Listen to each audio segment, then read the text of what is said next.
This is State versus Jamie Lee Komoroski, 2023 GS 103982, felony DUI with death.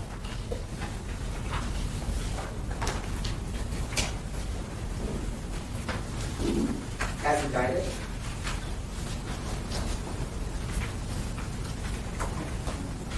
(2023 GS 103983, felony DUI, great bodily injury. As indicted.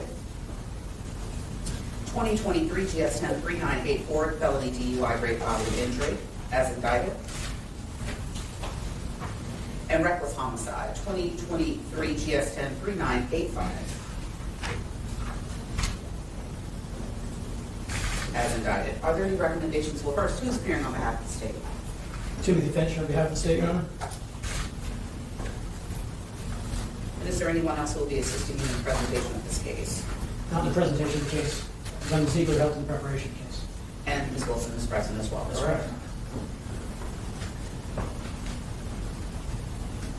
Who's appearing on behalf of the defense? Good afternoon, Your Honor. Good afternoon. Nathan Williams on behalf of Ms. Komoroski and Chris Comiccio will be handling I'm part. sorry, I'm going to need you to speak up louder. This is a vacuous courtroom, and we're not going to, I know you soft spoken, but if you can speak up a little bit more loud, a little bit louder for me, and of course I know you. Nathan Williams, and who did you say would be assisting you? Chris Comiccio, he said. And how's Chris spelled? C-H-R-I-S, Your Honor. And your last name, sir? G-R-A-M as in Mike, I-C-C-I-O-N-I on behalf of Jamie Komoroski. Thank you very much. Are there any recommendations and negotiations, Mr. Finch? No, Your Honor. And does Ms. Komoroski have any record? No criminal record, Your Honor.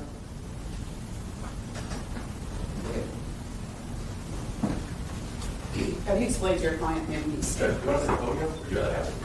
which is better for you? I mean, no. Which is better? The podium is closer. It's probably easier for the full court to hear everything and record everything. Mr. Williams, have you explained to your client the charge, the punishment, her rights? I have. Do you believe she understands the charges, the punishment, her rights? I do not. Does she wish to plead guilty or not guilty? Guilty. Do you agree with that decision? I do not. Has she ever been evaluated to determine her competency? She has not run. Have you explained to her the violent and serious classification? I have not. And have you also explained to her the collateral consequences of these offenses, that being the suspension of her driver's license or the revocation of her driver's license, as well as the requirement of any interlock devices? We have not, but we have not.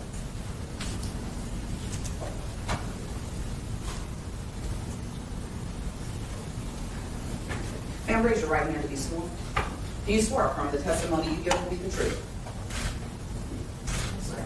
You can put your right hand down. I'll need you to speak a little more loudly for me, please. State your full name for the record. Jamie Lee Komoroski, How old are you? 27 years old. What was the last grade you finished? I have a bachelor's degree In what discipline? science. I have a bachelor in science and business administration. And where did you get that degree? Coastal Carolina University. And how long ago was that? I graduated in I'm sorry, I can't hear you. I graduated in 2020, so That's okay. The year's fine. That's what I needed. Thank you. Are you married? no, Do you have any children? no, Are you employed? not currently, but What was your last job? I was working for, I was doing digital marketing, and I was also doing web design. And how long were you employed in that capacity? Web design for about 2 months, digital marketing for about 3. Are you on probation or parole? No, Ever been treated for the abuse of alcohol, drugs, or mental illness? I'm now in AA. How long have you been in AA? I started AA as soon as it was available to me in jail. And so what year was that? That was 2023. Are you still engaged in AA? Yes, very much. Have you had any drugs, alcohol, or medication in the last 72 hours? Yes. What have you had? My anxiety medication, And what is that? Lexapro, How often do you take Lexapro? 2 times a day as needed. Does that affect your ability to understand where you are or what you're doing? No, On the offense of felony DUI, how do you plead? guilty, Your Honor. Do you understand the minimum is 1 year, the maximum is 25 years, and a minimum fine of $10,100 and a maximum fine of $25,100? Yes, Your Honor. Do you understand that it's classified as violent and serious? Yes, Your Honor. Do you understand that under South Carolina law that subjects you to enhanced penalties? Yes, Your Honor. Do you understand that if you receive 2 additional serious offenses, you can face life without parole? Yes, Your Honor. You may have discussed parole or parole eligibility with your lawyer or with others, but until you're sentenced, no one can tell you when, if ever, you would be eligible for parole or under what conditions. You should assume that you will serve any time that you're sentenced to day for day. Do you understand? Yes, Your Honor. On 2 counts of felony DUI, great bodily injury, how do you plead? Guilty, Your Honor. Do you understand that the minimum is 30 days and the maximum is 15 years? Yes, Your Honor. Do you understand that the maximum fine is a minimum of $5,100 and a maximum of $10,100? Yes, Your Honor. Do you understand, and I'll go over that later, I apologize, I'll come back to that. On the offense of reckless homicide, how do you plead? Guilty, Your Honor. Do you understand the maximum penalty is 10 years and or a minimum fine of $1,000 and a maximum fine of $5,000? Yes, Your Honor. Do you understand that on the reckless homicide that your license will be revoked for 5 years? Yes, Your Do you Honor. understand the court has no control over that? Yes, Your Honor. Do you understand that on the felony DUI with great bodily injury that your license will likewise be suspended? Yes, Your Honor. Do you understand that no probation can be given on those offenses? Yes, Your Honor. Do you also understand that you will be required to have an ignition interlock device on your car? Yes, Your Honor. And you also understand that likewise we have no control over those statutory mandated conditions? Yes, Your Honor. And you also understand that on felony DUI with death that no portion of the sentence can be suspended? Yes, Your Honor. I want you to listen carefully to the facts. Mr. Finch. Thank you, Your Honor. May it please the court. Yes, sir. This occurred April 28, 2023, at the 1200 block of East Ashley Avenue, Folly Beach in Charleston County. On that date, shortly before 10 o'clock p.m., the victims had left the wedding reception of Eric and Samantha Hutchinson, which was held on the western tip of the island. The newlyweds were being driven away in a low-speed vehicle, or LSD, which is a street-legal version of a golf cart.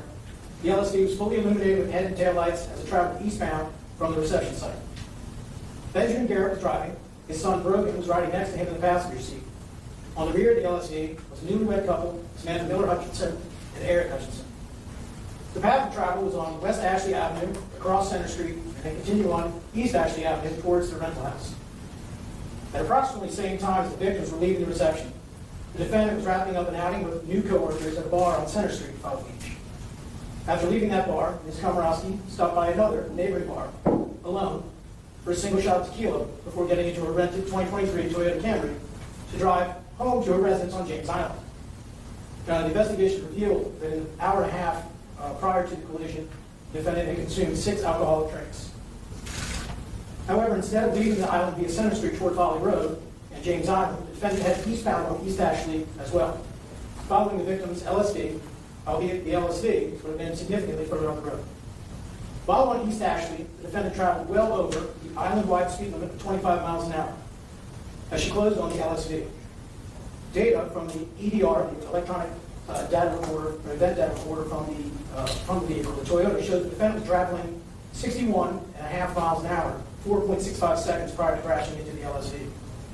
4 seconds later, at 0.65 seconds prior to impact, the EDR shows the defendant had increased to 65.9 miles an hour. The same data reflects the brakes were applied half a second later, 0.15 seconds before impact. During the time of travel, eastbound on East Ashley, the onboard system of the defense vehicle captured black and white snapshots of the vehicle as it weaved across the road, off to the right, then over the center line, left, and then back into the right lane as it closed in on the LSD. At approximately 10:15 p.m., in the 1200 block of East Ashley Avenue, Ms. Komoroski crashed into the LSD. At 10 p.m.? 10:15 p.m. 10:15. Yes, ma'am. Crash reconstruction calculations estimate that the defendant was traveling approximately 63 miles an hour at impact, and the LSD was traveling approximately 25 miles an hour. Samantha Miller Hutchinson was ejected from the rear-facing seat onto the hood of the Toyota. Eric Hutchinson was ejected over the vehicle, landing near the point of impact. Benjamin Garrett was ejected from the vehicle onto the roadway. Brogan Garrett was ejected from the right side of the LSD into nearby ground cover. Brogan suffered injuries to his knees. Benjamin suffered a severe head injury, injury to his wrist, which was treated in the burn unit at MUSC, and injuries to his right hip and lower back. Ben will require further surgeries to address his other injuries, including a right hip replacement, a fusion of the right SI joint, possible fusion of his neck and back vertebrae, and surgery to address arthritis in his affected joints.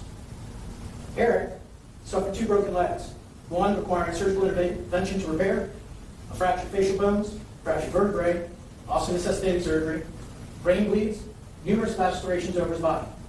Additionally, his left eye was damaged, and the prognosis regarding his vision will develop over time. He necessitated surgery to fix the lid of that left eye, enabling him to close, and currently suffers double vision. Future surgery will be assessed. Samantha Miller, Hutchinson, died from blunt force trauma to her head and neck. Citizens that were staying or living in the area of the crash immediately responded to the site and called 911. Among those who responded were 2 nurses that happened to be staying nearby. They, along with others, began triaging the victims. Neither detected any pulse from Samantha. As a call for assistance was dispatched, officers from Valley Beach rushed to the scene. Sergeant Halpern, who was also trained EMT, was the first responder. On his travel to the site, and knowing the severity of the crash and the injuries, Halpern's speed from his cruiser's GPS topped out at 58 miles an hour, but was essentially consistent around 44 miles an hour with lights and sirens operating. Sergeant Halpern and Officer Honeycutt, also from Valley Beach Police Department, attempted to resuscitate Samantha using CPR and an AED. Ultimately, they were not successful. Samantha was declared deceased at the scene. Valley Beach Police Department put out a call for assistance to the scene and to handle other calls while working this crash. Sergeant Charles Seven and Deputy Aaron Scruggs of Charleston County Sheriff's Office responded to assist with crash reconstruction. And CPD officers, including Zachary Azari, assisted with the DUI investigation. CCEMS, Charleston County EMS, that has transported Eric, Ben, and Brogan to MESC for treatment in the trauma unit. The coroner was called to respond for Samantha. At the scene, the defendant admitted to driving the Toyota and to drinking 2 drinks prior to the crash. She declined to perform standard field sobriety tests. She was then taken into custody for suspicion of DUI and transported to Valley Beach's Department of Public Safety to provide a breath sample, which she also declined. At approximately 1 a.m., August 29th, or April 29th, Sergeant Halpern drove the defendant to MUSC for medical clearance. A search warrant was issued for a blood sample from the defendant. MUSC collected the sample according to SLED protocols. The sample was later tested by a SLED toxicologist who reported a VAC of .261. A retrograde extrapolation based on the time of the defendant's last drink, her age, weight, and height, estimated her PAC to be .255, .318 at the time of the crash, between 3 and 4 times the legal limit. Ms. Komoroski was indicted by the Charleston County Grand Jury in September of 23 for reckless homicide, 2 counts of felony DUI with GBI, 1 count of felony DUI with death. Again, this plea is without negotiation or recommendations. Angle that podium so that she's talking to her. Just angle it this way so that she's speaking directly to her. Perfect. Gives us a better. Do you agree or disagree with the facts? I agree. Feel anything needs to be changed or added to the facts? No, Your Honor. Are you pleading guilty because you're guilty? Yes, Your Honor. Do you understand you're entitled to a jury trial? Yes, Your Honor. Do you understand that during a jury trial, the state has the burden of proving your guilt beyond a reasonable doubt? Yes, Your Honor. Do you understand that you would have the right to confront and cross-examine the state's witnesses? Yes, Your Honor. Call your own witnesses? Yes, Your Honor. Present any defenses? Yes, Your Honor. And challenge any statements as well as remain silent, and your silence could not be used against you. Do you understand each of those rights? Yes, Your Honor. Do you understand that you're giving up those rights? Yes, Your Honor. Do you understand that if you desire a trial, that the court stands ready to accommodate that request, and we have a panel coming in for that purpose? Yes, Your Honor. And knowing all of that, do you still wish to plead guilty? Yes, Your Honor. Are there any deals you're relying on that I've not been told about? Are there any secret deals you've made between your lawyer and the state that the court is not aware of that you're relying on in pleading guilty? No, Your Honor. Have you been satisfied with your lawyer? Yes, Your Honor. Has he done everything you've asked or expected? Yes, Your Honor. Any complaints about his services? No, Your Honor. Has anyone promised you anything to plead guilty? No, Your Honor. Has anyone threatened or forced you? No, Your Honor. Are you pleading guilty freely and voluntarily and of your own will? Yes, Your Honor. Have you understood my questions? Yes, Your Do Honor. you need to ask any questions? No, Your Honor. Have you been truthful? Yes, Your Honor. Do you understand that you have the right to appeal each guilty plea and sentence of the court? Yes, Your Do you Honor. understand that you have to do that within 10 days of today in writing? Yes, Your Honor. Do you understand that if you cannot afford an attorney for that process, that one will be appointed to you at no cost? Yes, Your Honor. I find there's a substantial factual basis for each plea, that each plea has been entered freely, voluntarily, knowingly, and intelligently with the advice and assistance of counsel with whom the defendant has indicated she is satisfied. I will accept the plea. Anything further from the state? And I did not notice, oh, actually, I do notice now, I apologize. But I didn't see the other 2 victims' names, I'm sorry. Your Honor. And I assume, based on, and I neglected to ask this earlier, and I apologize for my oversight, I assume that Ms. that on indictment ending in 3982, which is the felony DUI with death, I assume that Ms. Hutchinson's relatives were notified, Yes, correct, Your and Honor. some of them are present. That's correct, Your Honor. Is there any restitution? None's being sought by the state. And I assume on indictment ending in 3983, which is the felony DUI, great bodily injury, that Mr. Ari Hutchinson was notified, That's correct, Your Honor. and It's present. he is present, That's correct? correct. Yes, Your Honor. Is there any restitution? None sought by the state.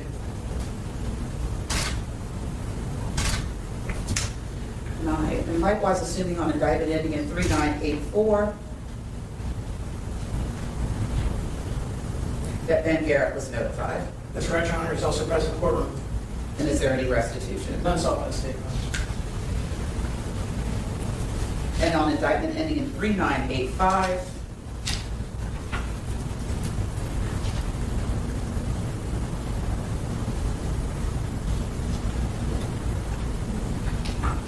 that's a duplicate victim, correct? That's correct, Your Honor.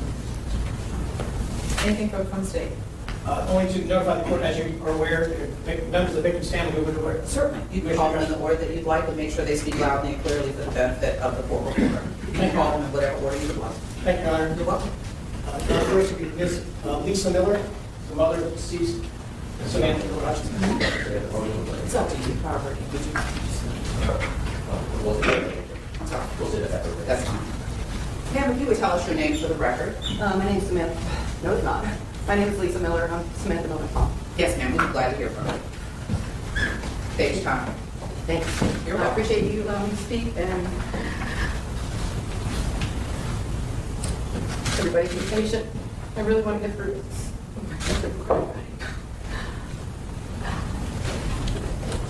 First of all, for the last 20 years, my career has been a substance abuse counselor. So I wanted to bring that factor to the court. I've dealt with many different populations, offenders. I did a program for offenders. I've dealt with military people, adolescent programs. So I've kind of ran all gamut. The one thing that all these groups and all these populations have in common is the word enabling. And enabling happens when, does everybody know what that means? Enabling happens when, it could be family members, it could be friends, it could be their children, maybe the adult is the one that's alcohol. They help them because they don't want them to get in trouble. They don't want them to have a bad life. By them helping them, they're really doing them a dishonor. And the only way that somebody that's having alcohol or drug issues and addiction can get better is to suffer the natural consequences of their behaviors.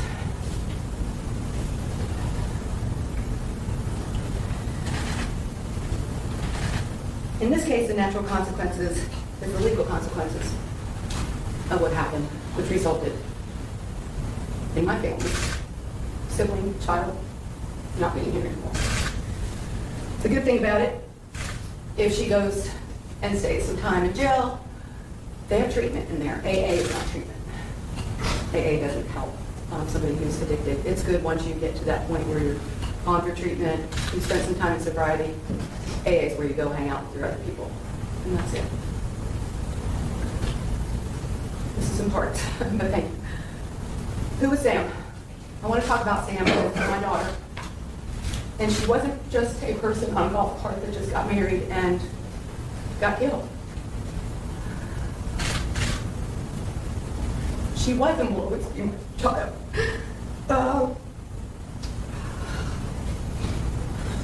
I'm going to tell a little bit of the story. Bear with me. I got married with Sam. I was single, divorced with an older child. Those things happen. They did not have any help or any assistance. And so I think that bonded Sam and I as being fighters together through life, helping each other, until my husband that I met and married adopted Sam and was her dad. So life wasn't always easy for us to get through what we had to get through. It was really hard to figure out how we were going to make it financially.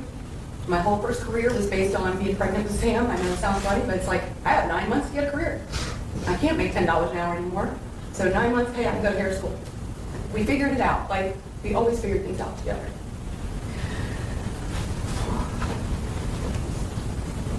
Not only was she my daughter, Sam and I had, excuse me. That's okay, take your time. Sam and I had a relationship, probably better than most people that love each other. I'm very close with my other two kids. Our family has always been close. But Sam and I had a bond that was very different and very amazing, and we both got each other's backs all the time.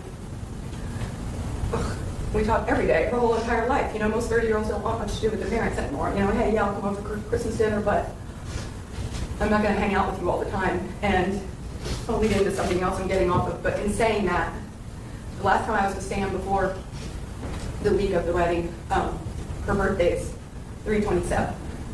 So on 3/27, a month and a day earlier, she called me for her birthday, and she said, all I want, Mom, is for you to come see me, and for you to be with me on her birthday. And I brought champagne, and we brought cupcakes, and we went down to the beach at sunrise, our favorite time, and we did silly dances on the beach with cupcakes and champagne. That's what an amazing relationship is. She used to, when she was little,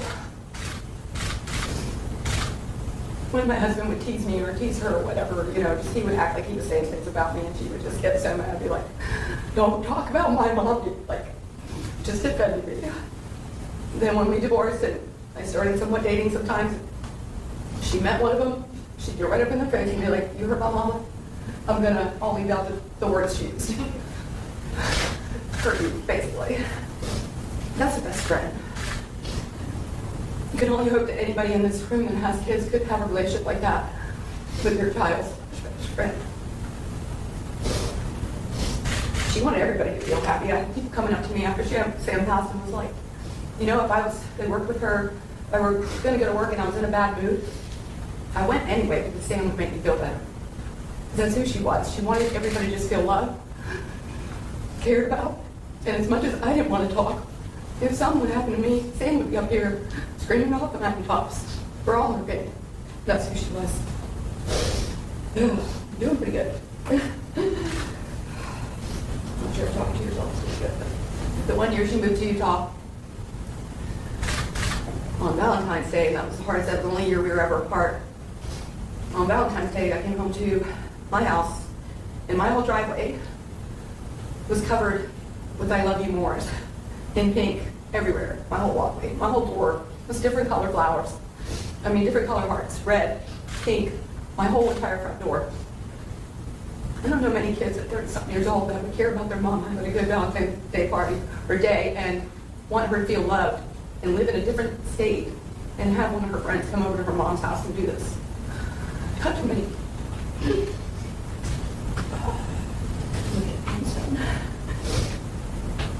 So, unfortunately,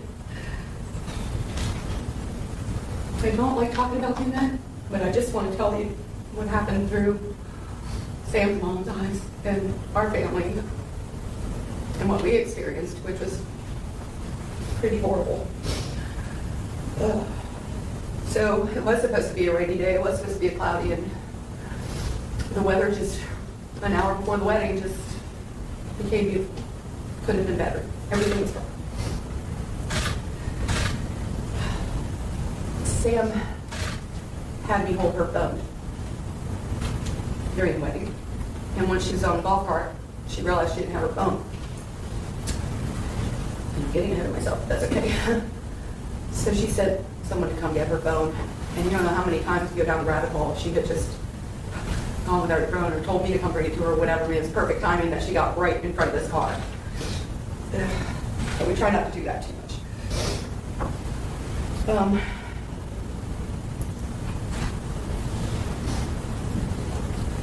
So after the wedding, we went to where we were staying in our Airbnb and basically got into some sweats and we're hanging out on the porch and everybody had a good night and pouring a glass of wine, relaxed, and I'm standing out there and I hear all these sirens.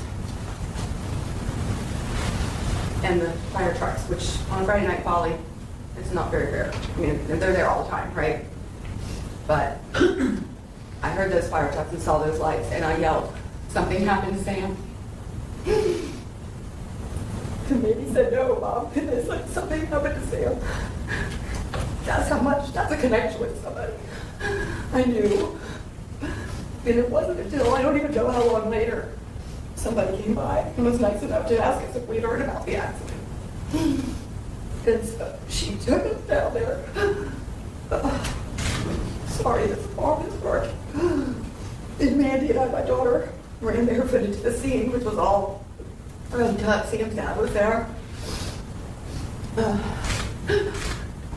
And within, like, I don't know the timing, but maybe 15, 20 minutes, one of the officers there came up and told me, that everybody that was in the accident was taken to the hospital. So, Mandy took me to the hospital, and we went to the hospital, took my exam.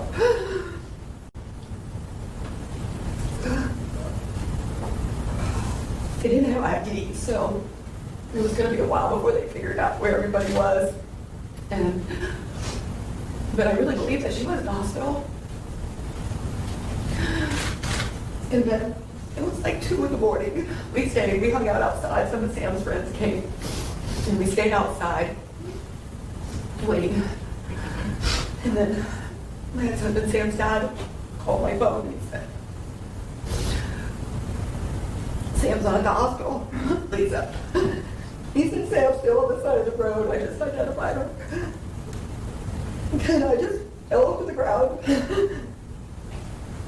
I don't even know how we ended up going through the next few days, but anyway, I know that's our story. I'm Sam. And what happened? Sam was light. She was love. And she was amazing. It always will be. I'm going to insert one more thing that I forgot when we were talking about the wedding. And we're almost forgetting, but another thing that Sam did. She planned the wedding, miserable for really that year planning the wedding, which sucked, but she was kind enough to do her daddy-daughter dance with both of her dads, and nice enough to include both of them. And then afterwards, we're all standing there ready for the next thing to happen, and the DJ announces special dance for the most special person in Sam's, the most important person in Sam's life. And it was me. And she played our song again. That's the last time I hugged my kid. It was on that dance floor. It was the most beautiful thing a child could do for their mom. And that's just how I explain our relationship.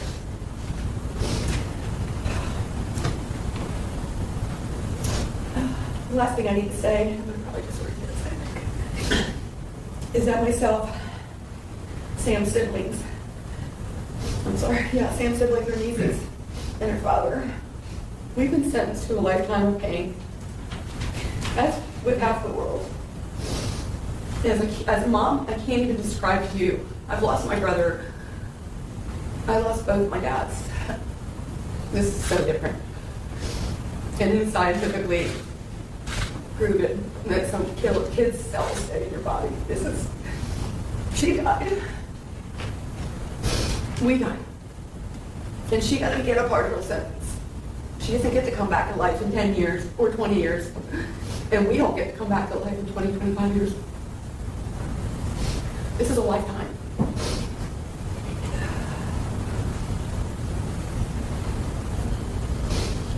Your Honor, I hope that you consider our plea and the world's plea to hold the defendant responsible for her poor choices and to experience the legal consequences of her action. Thank you. You're welcome. I appreciate your time.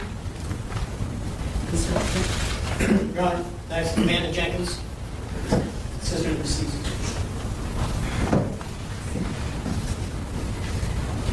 Hi, my name's Mandy Jenkins. I'm Sam's sister.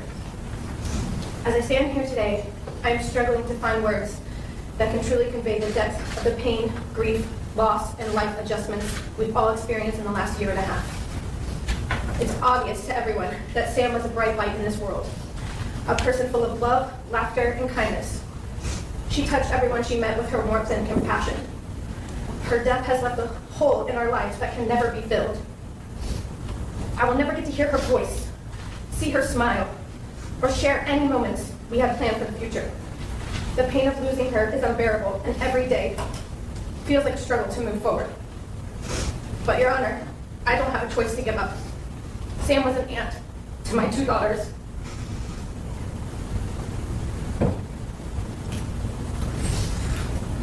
My daughters, Amber and Maisie. They're Auntie Sammy. I can't see the words. Despite Sam's constant care to everyone, the love she had for them was like no other, and it was mutual. Becoming a mother is the greatest milestone in my life, one Sam will never get a chance to do. My family traveled from Florida to South Carolina on April 20th, 2023, in preparation for Sam and Eric's wedding. And me and my girls never went back to Florida. 12 hours after we found out Sam was killed, Ember asked me why everyone from the wedding was at our Airbnb and why is everyone so sad.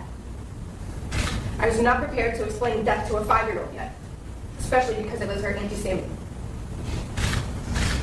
If you've never experienced trauma, I don't wish it upon anyone. Regardless the thousands of dollars spent on therapy, the triggers are immensely debilitating every single day. The sirens, flashing lights, seeing a wedding dress, a golf cart, just the simple task of driving, and many, many more. When I'm with my girls, any of these things come up, they try to protect me.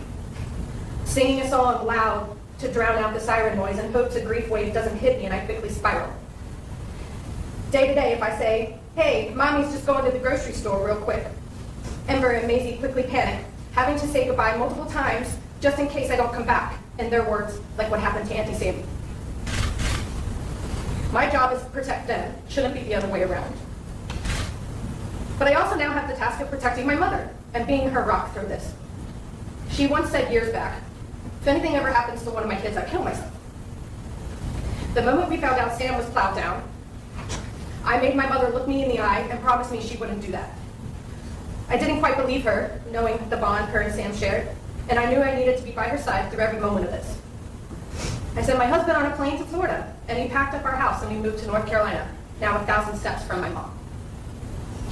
This tragedy has not only stolen the future that my sisters should have had, but has also forever altered the course of our lives. I know that no sentence can bring Sam back. The choices made by the drunk driver the night she killed my sister will affect us forever. They have taken more than just a life. They have taken the future, our future. I am filled with anger and frustration, knowing that my sister's life was cut short by a selfish, senseless, and preventable tragedy. The defendant's actions have forever changed our family, and we have to live with the consequences of this loss every single day, and she should too. No one should endure this pain except for her. Thank you for allowing me to speak today. You're welcome. Mr. Finch? Thank you, Your Honor. Next, Nathan Miller, brother of Samantha Miller.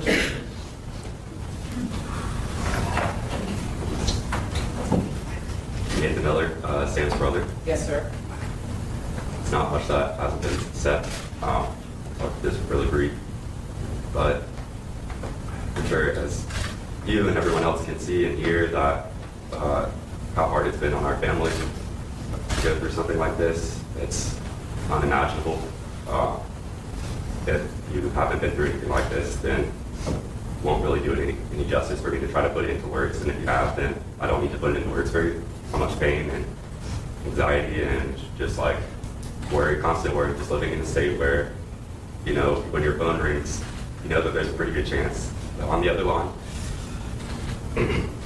there's gonna be somebody in peril, and you have to do your best to try to help them.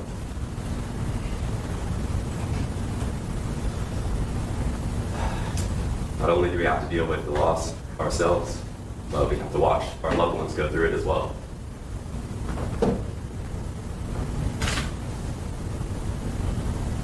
The last thing I'll say is just hope that the sentence is the maximum, because this wasn't an accident. It wasn't an accident to go over 60 miles per hour on these pitch black, tiny, folly roads that are constantly filled with people.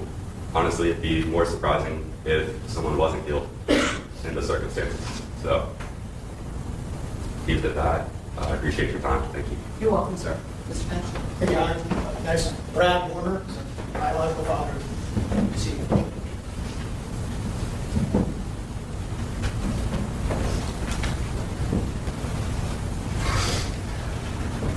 Yes, sir. Can you tell us your name for the record? I'm Brad Warner. Yes, sir. Be glad to hear I'm it. Sam's biological daughter. My father. I'm the one that wasn't there in the first part of her life. For the past 20 plus years. I was there for her when she needed me. When I was 2 years old, I got hit by a car, left on the side of the road for dead. I survived. Everybody says they think the person was drunk.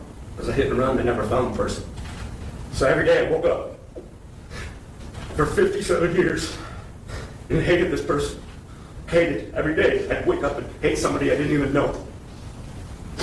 Six months before Sam was taken, I said what I was like, I gotta get this weight off my shoulder. I said to Sam, I'm gonna forgive this person. I don't know who it is. I did. The next day I talked to Sam. There's like 1,000-pound weight was taken off my shoulders. I felt like I could fly. 6 months later, that hatred is back on with vengeance. I've never felt this much weight. This person, you took such a beautiful person away. She was loved by so many. I didn't realize how many people over the past year and a half I've heard from people that actually hate you. And they love Sam, and they never met Sam, don't even know Sam. For the rest of my life, I'm gonna hate you. And when I arrive in hell and you come there, I'll open the door for you. You have ruined so many people's lives. And I hope you understand what you did, because you've taken no responsibility for what you've done. You can apologize all you want later. I will not listen to a word. It's not worth it.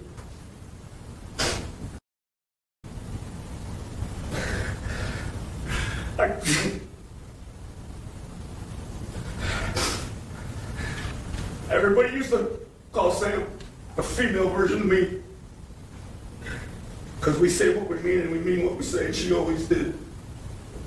She was a beautiful soul. Thank you, Your Honor. You're welcome, sir. Mr. Penn? Thank you, Your Honor. Next, Annette Hutchinson.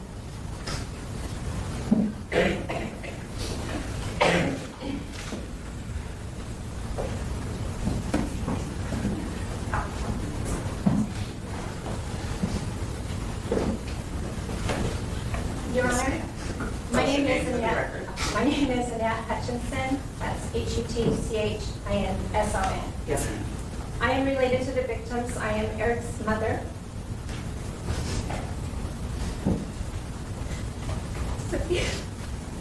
Samantha and Benjamin's mother-in-law and Rogan's grandmother. My family is my world. My children and grandchildren are everything to me.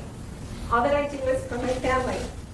Yet until today, I've spent the last 19 months watching helplessly as this horrific event and aftermath unfolded, shattering the lives of 2 out of my 3 children, and ending the beautiful life of my beloved daughter-in-law, Sam. Speaking here today is the one thing I can do for them. Your Honor, I ask you to please consider Sam when you impose your sentence. Sam joined our family in March of 2019 when she chose my son. She was a force, so lively and so full of love, especially for my son, Eric. It was apparent to all of us they had both found the love of their lives. For over a year, Sam planned every detail of her wedding, a first marriage for both. She was excited and counting down the days, unaware she was also counting down to her own tragic death. On their wedding day, I had never seen Sam or Eric so happy. Their faces lit with smile the entire time, even as they waved goodbye from the golf cart they were riding on to start their life together.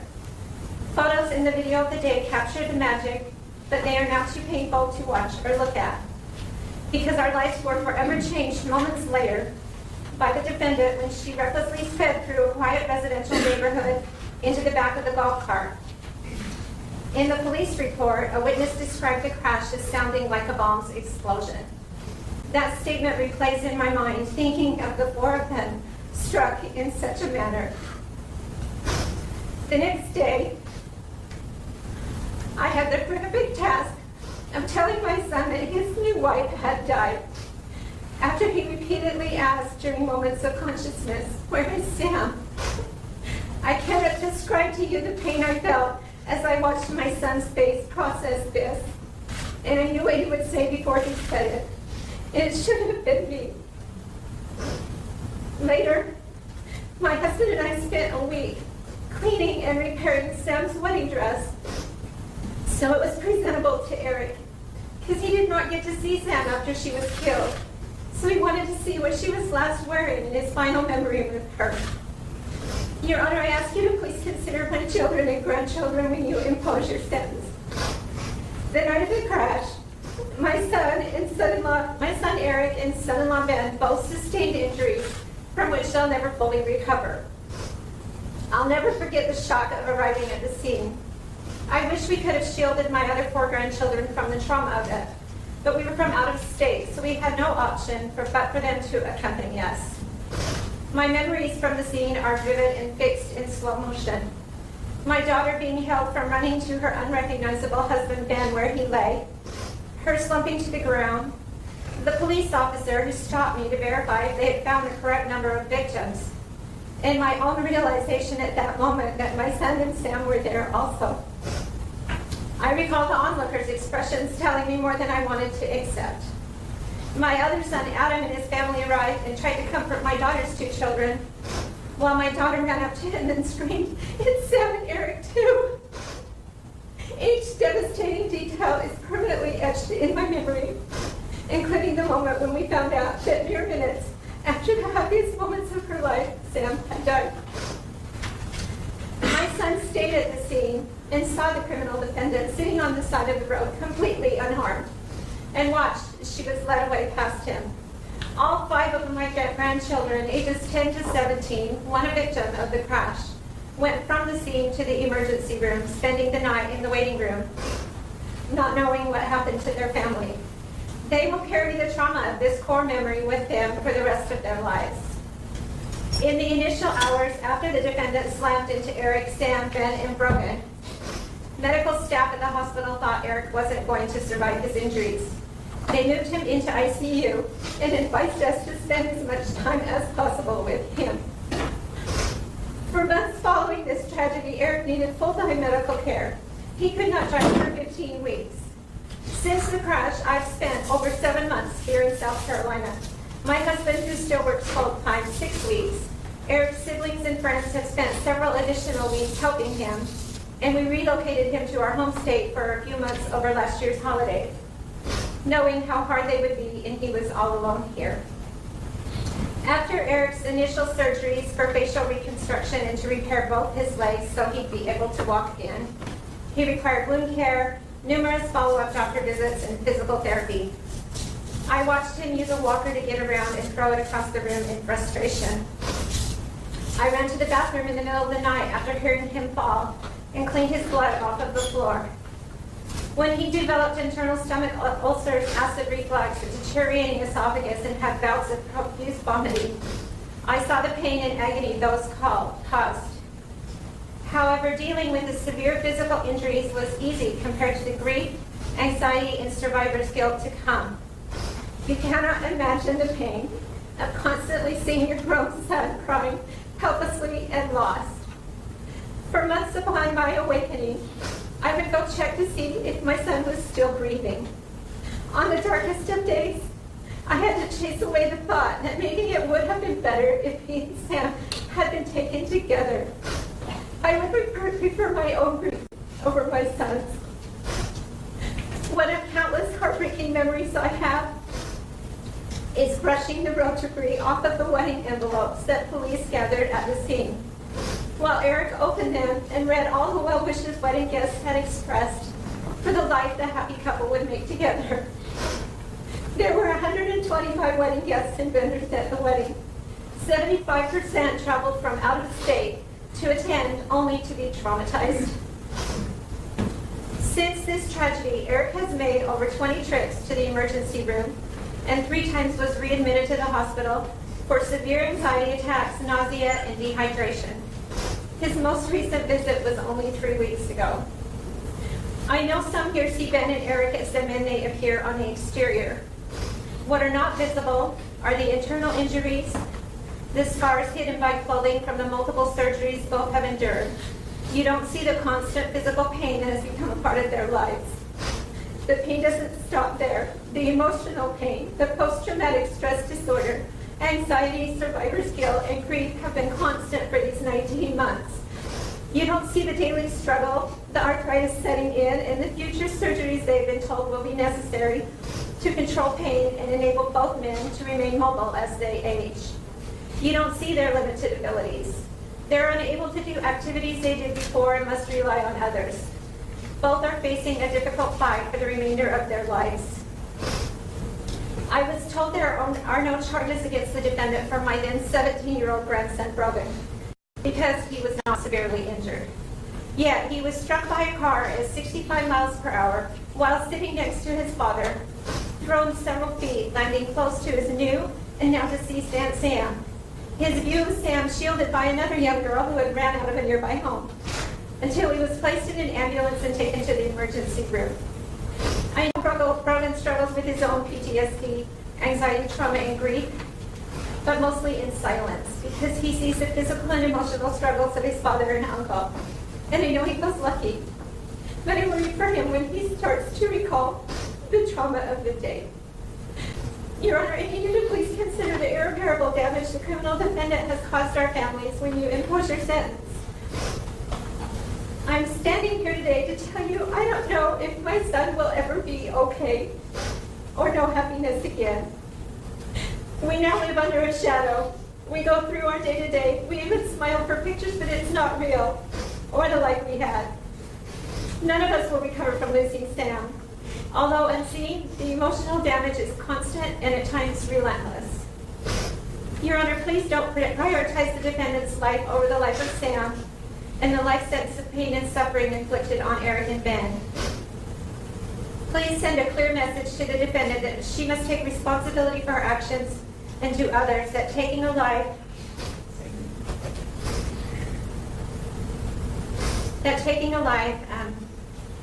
as a direct result of irresponsible and selfish choices will result in severe consequences. As we now know, no one is immune to losing someone at the hands of another. It can happen at any time, and we live with the newfound fear it could happen to us again. Thank you. You're welcome, ma'am. Your Honor, Alexis Garrett.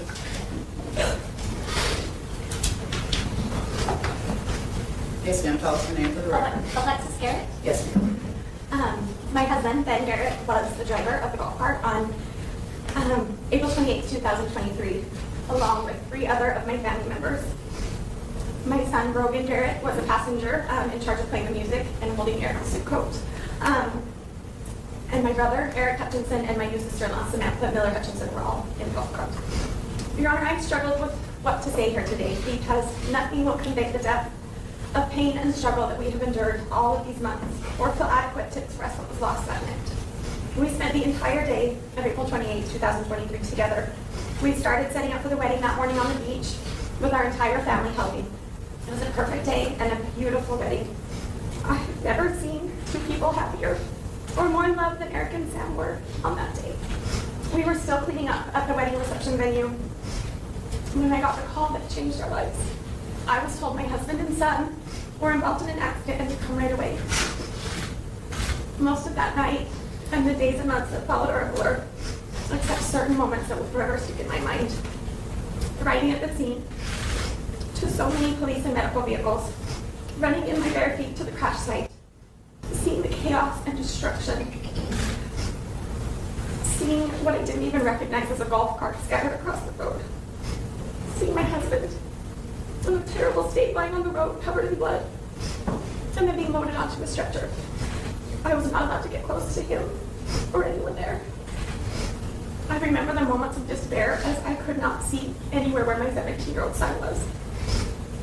The confusion and the chaos of the scene, and the kind bystanders who held my mom and I as we tried to comprehend what was happening, and as we learned that Sam and Eric were also involved. Being told to go to the hospital, praying with my other 2 children in the car on the way to the hospital, arriving at the ER not knowing who was there or what condition they were in. The look of fear and the way my son cried when he finally saw me in the emergency room, waiting in my son's room in the ER while we weren't allowed to see my husband, and then finding out that Sam did not make it. And then hearing that my brother was also not doing good and wasn't expected to make it. I remember the worry of not knowing whether I should leave my son and husband when we didn't know the extent of their injuries so that I could go up to the ICU to say goodbye to my brother. It was all too much. It was so much tragedy. I'm trying to figure out how to help so many people I loved all at once. It felt like we were constantly trying to triage all of our family members, all while staying in a rental house 2,000 miles from home. The days that followed were heavy as we tried to comprehend the loss of Sam while trying to navigate the physical injuries Eric and Ben both had.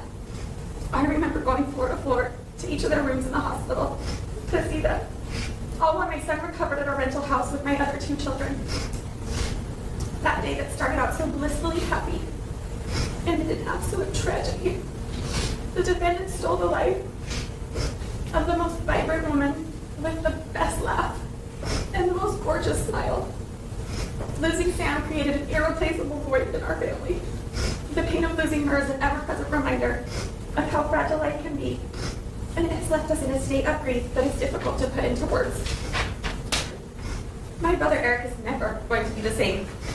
I have never experienced that depth of pain and sorrow when we were in his hospital room the days following, and he would wake up and not remember what had happened, and we would have to tell him all over again.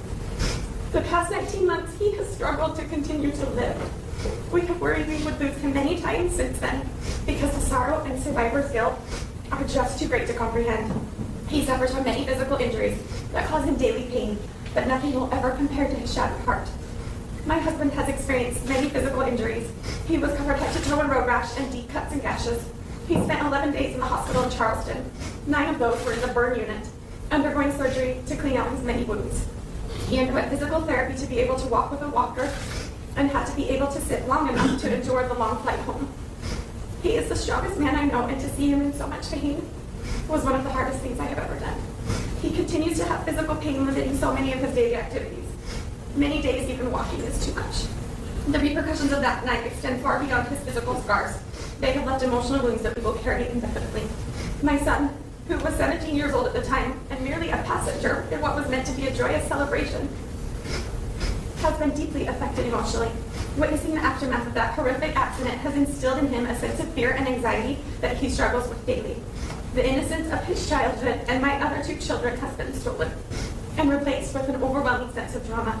It is heartbreaking to see my children struggling with feelings they should never have had to experience at such young ages. Being here today was a conflict for us. We live in Utah, and we had to leave behind my daughter, who cries and breaks down at the mere mention of South Carolina. And the thought of returning to the state terrified her. And bring my youngest son, who didn't want to be parted from his father again. Whenever I go 65 miles per hour on the freeway, I now figure how fast that really is, and that they were riding in a golf cart. It's terrifying to think of what they experienced as the defendant hit them going so fast. We know that it is nothing short of a miracle that these 3 men are still with us here today, and we know Sam had a lot to do with that. She is love and light, and the world will not be the same without her. No family should have to endure the heartbreak and suffering that we have due to this completely preventable tragedy. I do not believe this was merely a single act of recklessness. It has destroyed our family, shattered dreams, and left lasting scars on all of us. We will never be the same. Ours is a life sentence without Sam, and with all of the physical and emotional injuries that the defendant has left in her wake. Thank you for your time, Your Honor. You're welcome. Thank you, Your Honor. Next, Brogan, Eric. My name is Rogan Garrett, Spell your first name for us, sir. B-R-O-V-A-N. And on April 28th, 2023, while me and my family were on a fun vacation to support my uncle and aunt, what was supposed to be a joyous and celebratory day turned into a nightmare that will haunt me and my family for the rest of our lives. That night, after my aunt and uncle's wedding, an intoxicated Lee Komoroski struck me and my dad while we were taking my aunt and uncle to their rental. The crash took my aunt's life. A bride celebrating the happiest day of her life just hours earlier. She was full of love and laughter and light, and her absence has left an unfillable void in our family, as well as others who had to have Sam ripped from their lives. The impact of this tragedy goes far beyond her death. My father and uncle were severely injured, my uncle to the point that he was not supposed to make it through the night. My father endured immense physical pain, a long hospital stay, and grueling recoveries, as well as having to watch my biggest role model and protector in life struggle that much to walk just a couple of feet, to sit up in a chair, and to watch him sit out while me and my brother would play catch. I too was injured, both physically and emotionally. The images of the mangled golf cart, staring at the leaves of the trees as sirens blared and lights flashed across them. My ride in the ambulance to the ER. Finally getting to the yard and hearing my mom tell me what was going on. Finally seeing my dad in the state that he was in. And listening to him groan while my mom shared the news to me about Sam. My thoughts were racing while I was young, wondering what was going to happen to our family. And thoughts of the brand new marriage that got ripped apart in seconds. These are things that I relive daily. The fear of getting rear-ended again has haunted me since that day. And I cannot stop checking my rearview mirror while I drive. The emotional and mental impact has caused me to often wonder how anyone could make the choice to drive while intoxicated. A choice that has brought so much harm to innocent lives. The decision to drive under the influence is not reckless, it's selfish and cruel. It is an act that destroyed a family and robbed us of a loved one who we can never get back. This accident didn't just affect our bodies, it shattered our hearts and broke the spirit of the family that had come together for love and celebration. Instead of remembering that day for the joy of a wedding, we now associate it with grief, trauma, and loss. The few more days that I spent in Folly Beach were not pleasant. When I finally returned to the rental that we were staying at, there was a dull feel to everything. The adults with us were usually taking naps or resting before they returned to the hospital to take their shift with my dad and uncle, while the older kids were tasked with keeping the younger ones entertained. My sister refused to let me out of her sight. They would be constantly taking care of me while my mom was with my dad. I was faced with having to try and help my brother while he struggled with emotions that were not meant to be felt and processed by a 12-year-old. Every little daily task was a struggle for me, and everything seemed to move in slow motion. When it was time to finally go home, we came to realize that my dad was not going to be joining us. And that devastated me and my siblings. Having to separate our family in a time where all we wanted was to be together was very hard. When we got home and were forced to return to our normal lives, it was a struggle. Going back to school and trying to pretend like everything was okay was mentally draining. Everyone asking you the same question over and over again about whether you were okay or not was taxing. Everyday activities like classes, sports, and hanging out with friends felt pointless. And my motivation started to disappear when all I wanted was for my dad to come home. And when my dad finally returned home, the enormous burden that was placed on my family did not go away. While still having to help my dad recover, we were also hearing stories about how my uncle was doing back in South Carolina. They were hard to hear, and the combination of watching my dad struggle to recover from his injuries made it hard to keep our hopes up for a better future. The justice process that followed was daunting and placed a lot of stress on me while I was trying to navigate this foreign world that I was dropped into. The big toll on my mental health and the fear of losing another family member has also affected many big decisions in my life. One of those decisions being after graduating to serve an LDS mission, which I was preparing my whole life to do and was looking forward to. I hope the court will consider the profound impact that Lee Komoroski's actions have had on me and my family and my future. I ask for accountability and justice, not only for the harm done to us, but to send a message that such choices have devastating and irreversible consequences. Thank you for allowing me to share my story. Yes. Benjamin Garrett. Yes, sir, if you would tell us your name for the record. Benjamin Garrett. You may proceed. Your Honor, I just want to start out thanking all the first responders for that night. I know it wasn't something that anybody wanted to go through. And also, I just want to thank Folly Beach, the community, Charleston, Morgan, Utah, North Carolina, everybody around the world for supporting our families through this. Your Honor, that evening was such a good night, celebrating Sam and Eric and their love. And I was looking forward to driving them off their rental with my son. It was my only job for the wedding. While we were on the drive there, we were talking that night. You know, we were just listening to Sam and Eric talk, flirting with each other. Rogan and I were having conversations. We talked about the breakfast burritos at Burt's Market, how fantastic they were. And that's the last thing I remember that night. The next thing I knew, someone was tapping my shoulder, asking me if I knew where I was. And I remember opening my eyes and seeing all the lights and knowing that I was at the hospital. I had no idea how I got there or what had happened. The next time I woke up, I remember hearing Eric yelling in pain, just screaming, "It hurts, it hurts." There was so much chaos inside the ER, in and out of consciousness. I asked about my son, and one of the nurses came back, I think it was a nurse, I don't know who it was, told me that it didn't look good. And then a little bit later, when I woke up again, they came back and told me that they'd given me the wrong diagnosis. They had given me Eric's diagnosis instead of my son. And that my son was with my wife, and they'd be taking me back there. The hospital staff eventually took me back to go see my wife and my son. And that's when my wife told me that Sam didn't make it.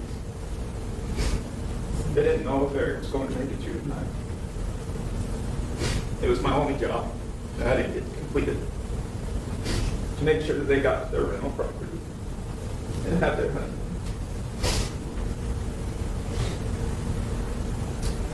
Your Honor, I had road rash all over my body. That night, I had no idea what the extent of my injuries. I didn't want to move. I couldn't move. I had stitches in my forehead, an open hole in my knuckles on my left hand, giant gash on my right wrist, and I couldn't walk, couldn't even stand.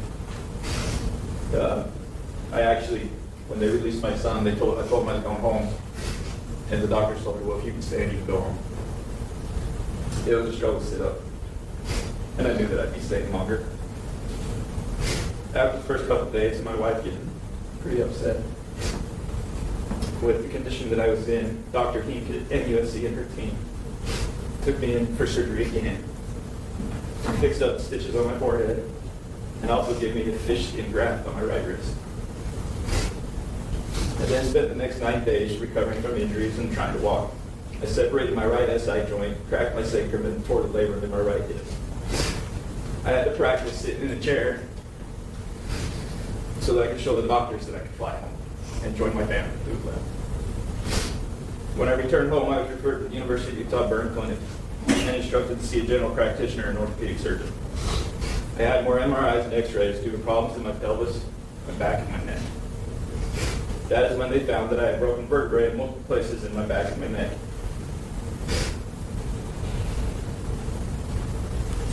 And I still have issues there today. I spent 6 months in physical therapy until my insurance told me I ran out of visits. Your Honor, this is just a list of the physical injuries, and most of them I'm still dealing with and will need to have a hip replacement, fusion of my SI joint, and possible fusion of my vertebrae in my neck and my back. This will continue to be a burden that we'll have to deal with financially, physically, and emotionally for the rest of my life. The hardest part of this, the whole incident, is the mental and emotional side. Your Honor, my wife and kids saw me in a state they should never see me in. I am unable to be the husband or father that I was or wanted to be in the future.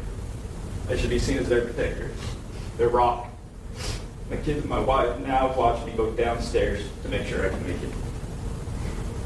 They come out, carry things in from my truck or from our cars because I can't carry them in. These are all things that I could do on my own before. And I can't even do stuff around the house. I can't get on the ground, fix my faucet that's leaking. I can't get on the ground, pull weeds, or fix sprinklers. Wrestle with my boys, run football routes, throw passes, swing a bat, swing golf clubs, be a catcher for my son when he wants to pitch. I can't even go for a run. I don't even like to run, but I can't go for a run. I would love to be able to do TikTok dances with my daughter, like I used to. These are all things that have been taken from us, including my hobbies of hiking, fly fishing, ice fishing, skiing. I get so frustrated that there's so many things that I can't do. And stuff that I do around my house, I now have to hire somebody to do. But before I could just do it on my own. And whenever someone leaves our house, which we've got teenagers, so it happens all the time, we are nervous and always checking on them to see where they're at, hoping that they will make it home safely. It's a new fear for us. It's a new fear for me, just to even make it home. I have a golf ball in my truck that when I start getting anxiety when I'm driving, I can grab that golf ball and rub the dots, the dimples in it, to help ground me and help me calm down. And I always go back in my mind to that night, me being the driver, if there was something that I could have done, something I could have done different. I replay the events leading up to it constantly in my mind. Like Rogan going back to get Sam's cell phone. How long we sat at a stoplight listening to a song. Could I have gone a different route? Could I have gone slower? Could I have gone faster? These are the things that I struggle with every day. Every day I'm in constant pain and have no way to get the relief that I need. I have to go to work. I have a family to support, and I work in construction and drive a lot, so I can't take painkillers. When I get up in the morning, I say a prayer that the pain today will not be that bad, and then I'll be able to do the things that I need to do to take care of my family. It is a daily struggle. Some days it's hourly. But I will not let James' choice to drink and drive that night keep me from trying every day to get better. Your Honor, I don't know Jamie. I don't know her personality. I've never talked to her. I don't plan on talking to her. So the decision to drive drunk that night was made well before April 28, 2023. I'm a strong believer that people have a moral compass in their lives, whether we agree with that compass or not. Everybody has a moral compass, and Jamie made the decision that it was okay to drink and drive well before that night. There is a statement that Jamie made in one of the calls to her father where she asked, "Why did this happen to me?" Like she didn't have control over this. Your Honor, nothing happened to Jamie. Jamie happened to Sam. Jamie happened to Eric. Jamie happened to Brogan. Jamie happened to me. Jamie happened to everybody that was impacted by this. She chose well before that night to drink and drive, and it would be okay. It was not. I'm not sure that Jamie is remorseful. We are here today, a little over 19 months later, listening to her plead guilty. Even though I am thankful for that, and that we aren't going to trial, we did not get to delay the physical and emotional prison that Jamie put us in for 19 months. The evidence was there. Why did it take this long? Jamie will serve her time and the penalty that the court decides, and we will respect that. She will eventually get out, but the prison that she has put us in will be with us the rest of our lives. We will never get Sam back. Our lives will never be the same. I think about having grandchildren and not being able to get on the ground and play with them. I know the court will do what it needs to do, and we will accept that. And I thank you for your time, Your Honor. You're welcome, sir. Thank you, Your Honor. Eric Hutchinson. Sir, can you state your name for the record? Yes, Eric, A-R-I-C, And your last name, sir? Hutchinson, H-U-C-C-H. Oh, I'm sorry. Make this- Sam was my wife. I was sitting next to her on the golf cart. I've been thinking about what to say ever since that night. What do you say when your world's shattered?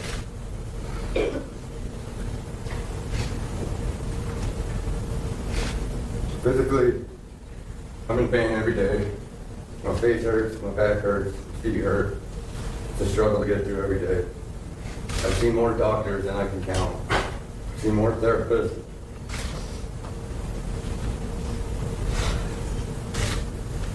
More psychiatrists, done more procedures than I ever care to do, and I still feel I'm at the same point as when I found out that day.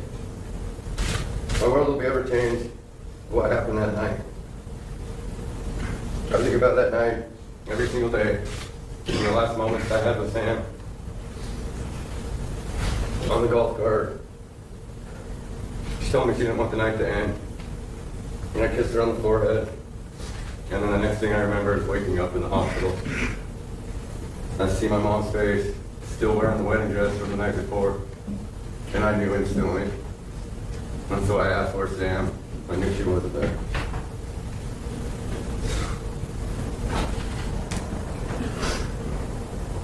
I wish more than anything you have me instead of Sam.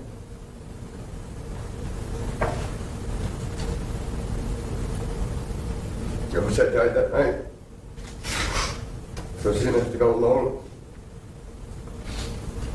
I wish I saw you coming, and I jumped off the golf cart because you would only run me over, and pray to God that you'd miss that golf cart.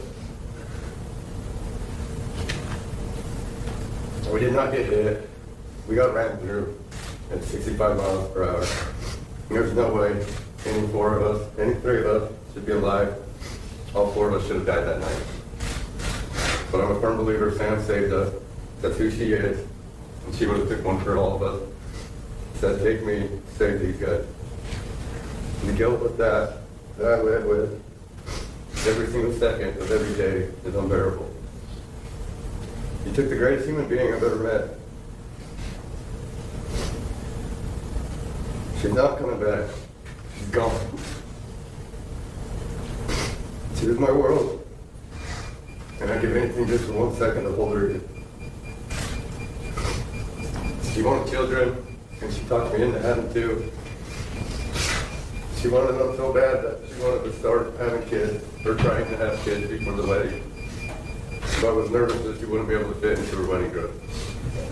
So we decided to wait till after the wedding to start a family. I don't have joy, I don't have passion, I don't have drive. I feel like I'm stuck in hell. I wish every day that I had that. Do you know what it's like to vow to protect your wife and to do anything for her, and then to lose her hours after that? Something nobody should have to go through. This tragedy has touched so many people around the world. I've received letters, messages, strangers all over the country or world just hit home with a lot of people. And they have shown so much love and support. Your sentence does not matter to me. If I had it my way, I'd give you life. It seems only fair since you took Sam's life and the holes that you've ripped through our entire family, my family, and all of our friends. But I know that decision is not up to me. Regardless of what decision is made, I still will be in this hell. I still will have to go through everything My brother-in-law will still have pain, will still have surgery. Sam's family will still miss their daughter and sister. Sam was a light to all of us. And she was the wrong person to die that night. This is a quote from Sam's ballad. She said, I will love you today, tomorrow, and until I take my last breath on this earth. And I'm forever yours. That was the hours before you killed her. Thank you for your time, Randy. There's nothing further. State your name and position on sentence. We'll leave that discretion of court, dealing with facts and circumstances of this case, such as speaking for themselves.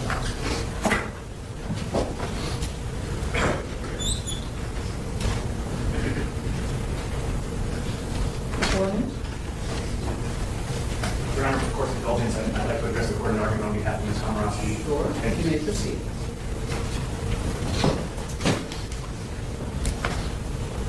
May it please the court, I have had the privilege of representing Jamie Komoroski for the last 18 months. And before I get into my sentencing argument, I would just like to take a moment to truly express my deepest condolences to the Miller family, the Hutchinson family, the Garrett families. I am, for my entire defense team, as well as the Komoroski family, we are truly regretful that you have to go through this. And I hope that your injuries will eventually clear up. And I'm so sorry that you have lost Samantha in your lives. And I mean that genuinely. Our entire defense team and the Komoroski family cannot fathom the pain that these lovely families are going through. And while we know it's never enough, we genuinely convey those deepest sympathies and prayers. And I want the court and everyone in the courtroom to know that Jamie has heard the calls for punishment. And as you will soon hear, she recognizes those calls are justified. Punishment is one cornerstone of our criminal justice system. And punishment is warranted here. No one is contesting that. Most importantly, Jamie. And we also recognize that punishment serves deterrence purposes. It ensures that people are accountable for crimes that are committed, especially those that, like in this case, involve victims. Here has been highlighted a beautiful bride lost her life, and several were seriously injured. And that's, as I mentioned, that's not lost upon me, the Komoroskis, or our entire defense team, Your Honor. We also just respectfully ask this court to equally consider various other sentencing factors that are likewise cornerstones to the criminal justice system. Factors that we submit are material of fashioning an appropriate sentence here. And those factors necessarily include Jamie's history, her character, her rehabilitative potential, which must be equally weighed with the need to protect society, to deter and to punish. It is my hopeful goal to convey to this honorable court that there is more to Jamie than just the person who committed these terrible crimes and who made these terrible decisions on April 28th. Jamie is a 27-year-old girl who stands before this court with no prior criminal offenses.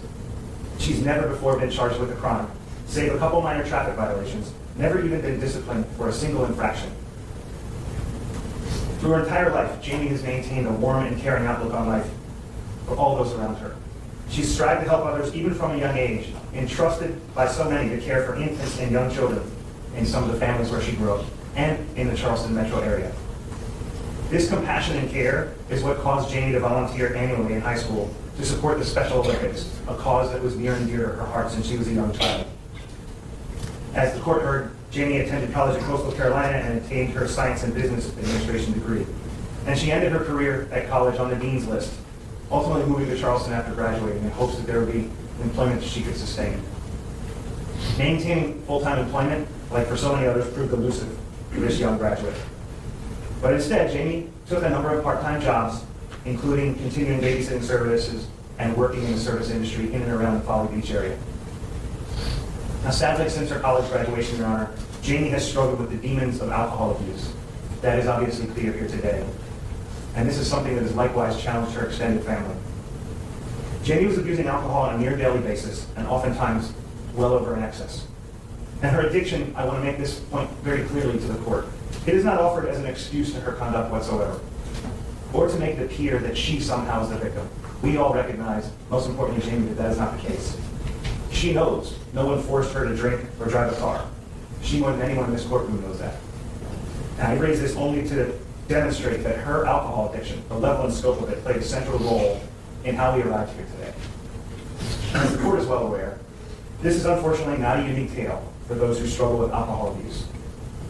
Jamie undoubtedly made a tragic and terrible decision to get behind the wheel of a car on April 28th while significantly intoxicated. And it was her decision, and no one else's.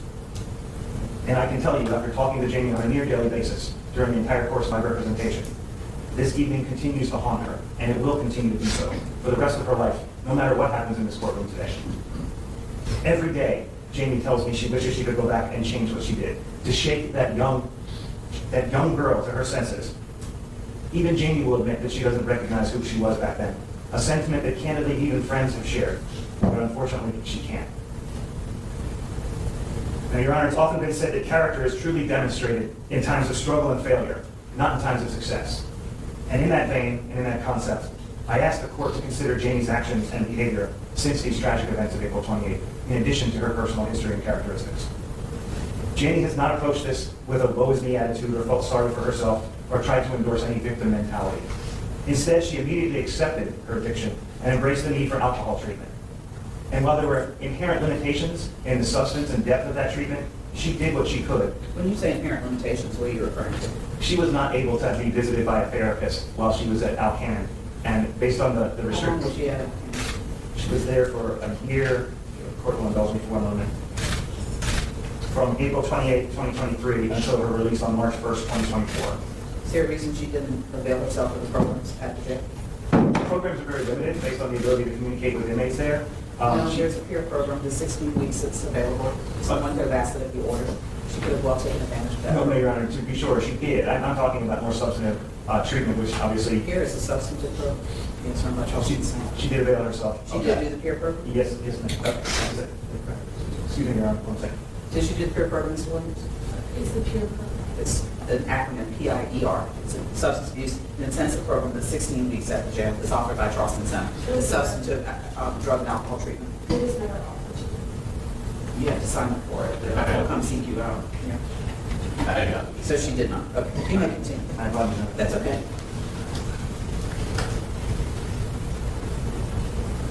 Jamie, as the court heard, she's been participating in AA meetings while detained at Alcan, and since her release to restricted house arrest, in participating in meetings 6 days a week.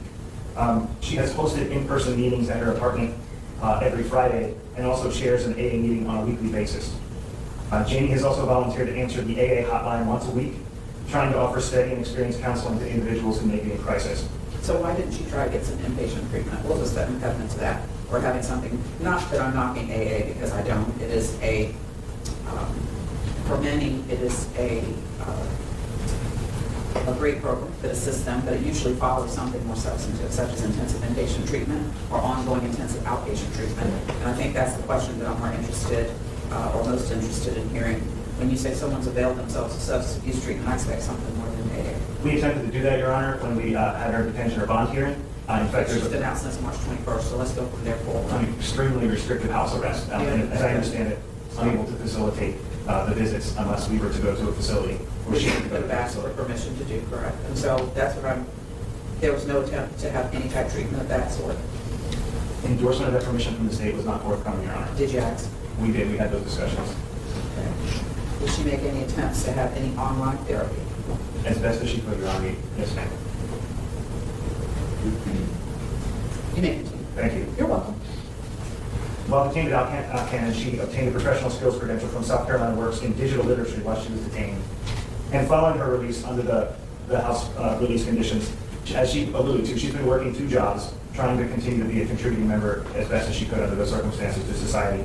She worked remotely as a web designer, and then one colleague through AA was so compelled by her that she hired her as a remote digital marketing assistant, which I am told is a job that she can avail herself of ultimately when she is released.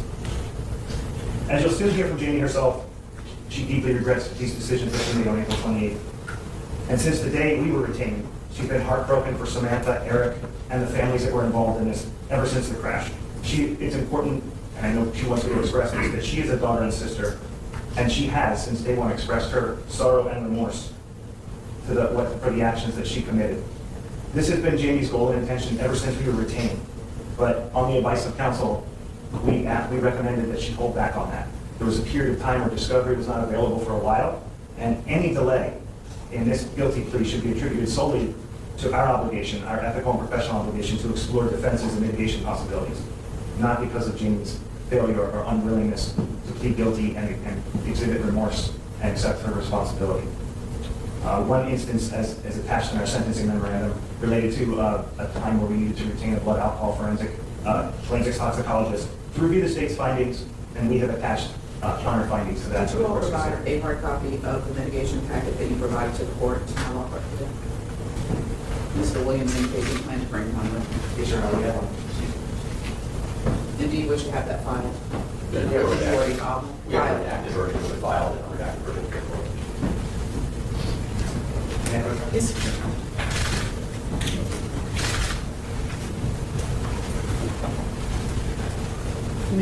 Thank you, Your Honor. You're welcome.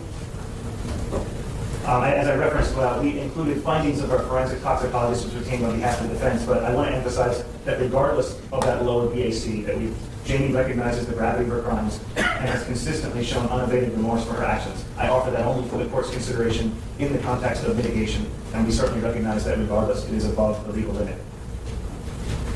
Your Honor, taking all this together, we respectfully submit that Jamie has demonstrated and continue to demonstrate strong rehabilitative potential, and the prospect of her rehabilitation and restoration to a useful place in society, which are key legitimate interests of sentencing, is unquestionable. As you will hear from Jamie herself, she will never be an offender in the criminal justice system again. She continues to work on bettering herself and improving herself following these terrible acts. She helps others by sponsoring and paying her terrible story forward of what happened to these families and seizing any opportunity to help other alcoholics in an effort to prevent further unnecessary death or injury. So, Your Honor, we ask that you consider these sentencing factors equally with the obvious need for deterrence, protection, and punishment that has been alluded to. We have cited for the court's consideration as it sees fit numerous empirical studies that show that there is limited relationship between sentence length and general or specific deterrence. And it actually demonstrates that longer incarceration could potentially be counterproductive for the types of individuals who have no criminal history like Jamie. But again, I leave that to the court's consideration. As I open with, Jamie recognizes that she is due a punishment for her crimes today. The court, as you heard me say, she's been detained at Alcannon from April 28, 2023 until her release on March 1st, 2024. And since her release, she's been fully compliant with the terms of her monitored house arrest. Pursuant to South Carolina Code Section 241340, we respectfully ask that the court grant Jamie credit for her time served under strictly monitored house arrest, of which she's had no violations. And should the court agree with that request, it would give Jamie a total of approximately 580 days jail credit as of today. When was she released and placed on monitor? March 1st, 2024.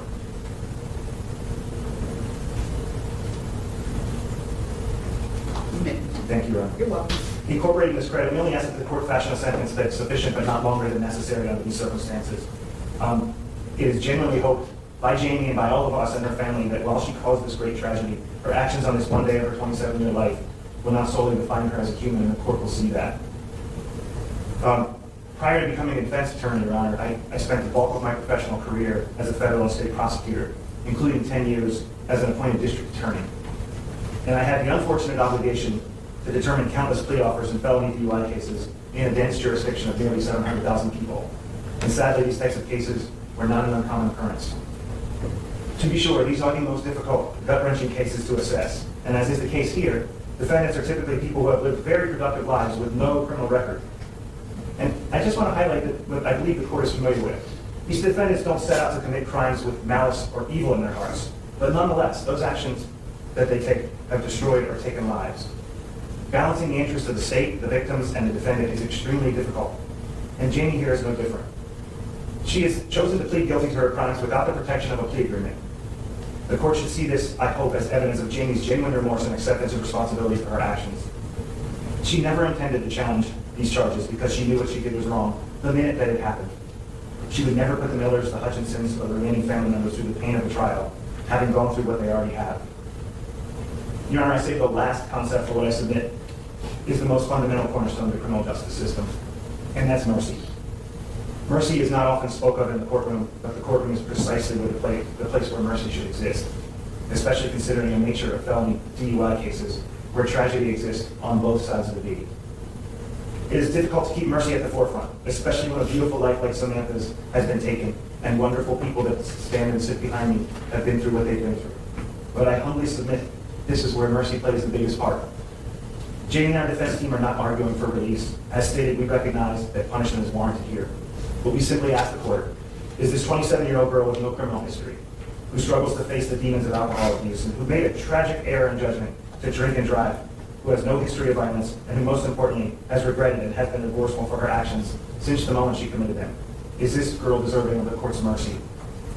We humbly submit the answer is yes, and under these circumstances, ask the court to properly fashion a sentence that is sufficient but not greater than necessary to punish the conduct here. Jamie's a young girl who made a truly terrible error in judgment, and there, but for the grace of God, go us all. That concludes my argument, Your Honor. With the court's permission, I would invite some of the members of the Komoroski family and other supporters to address the court. I have a list of 7 people. Is that, well, not including your client, I have a list of 6 people. Is that who you're referring to? Yes, ma'am, it is. You may proceed. Thank you, Your Honor. The first person I'd like to invite to address the court is Jamie's father, Charles Komoroski, who's seated on the left side of the courtroom. Yes, sir. If you would state your name for the record. My name is Charles Komoroski, parent of Jamie Komoroski's father. Yes, sir. Be glad to hear from you. Your Honor, I would like to address Samantha's family, the Millers, and Eric Hutchinson's family. They're in court. I'm very sorry for the pain and suffering of my daughter Jamie's terrible decision to drink excessive amounts of alcohol and drive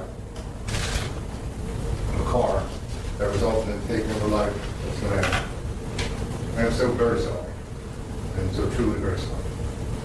Because of the pain that she has caused, Jamie is doing everything she can to help others. She has become very involved with Alcoholics Anonymous. She attends virtual Alcoholics Anonymous meetings every day. She is the chairperson of one of the meetings. She hosts a meeting every Friday morning in her home, at her apartment. She volunteered to be on call for the Alcoholics Anonymous hotline.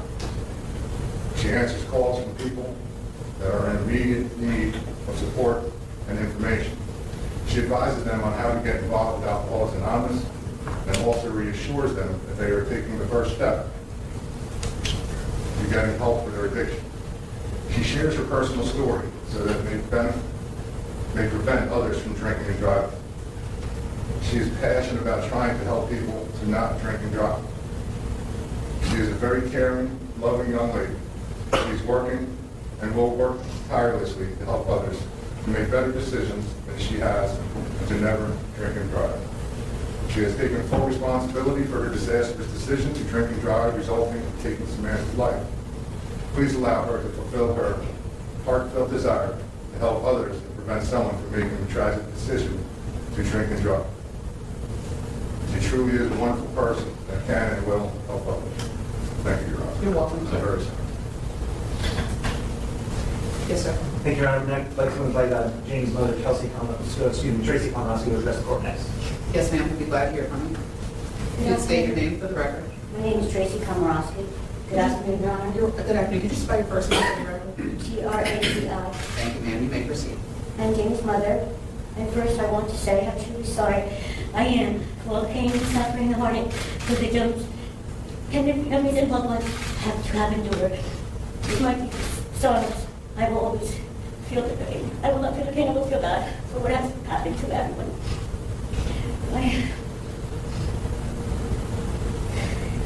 Jamie is compassionate, caring, generous, and a loving person. She's been a loyal friend, sister, and daughter.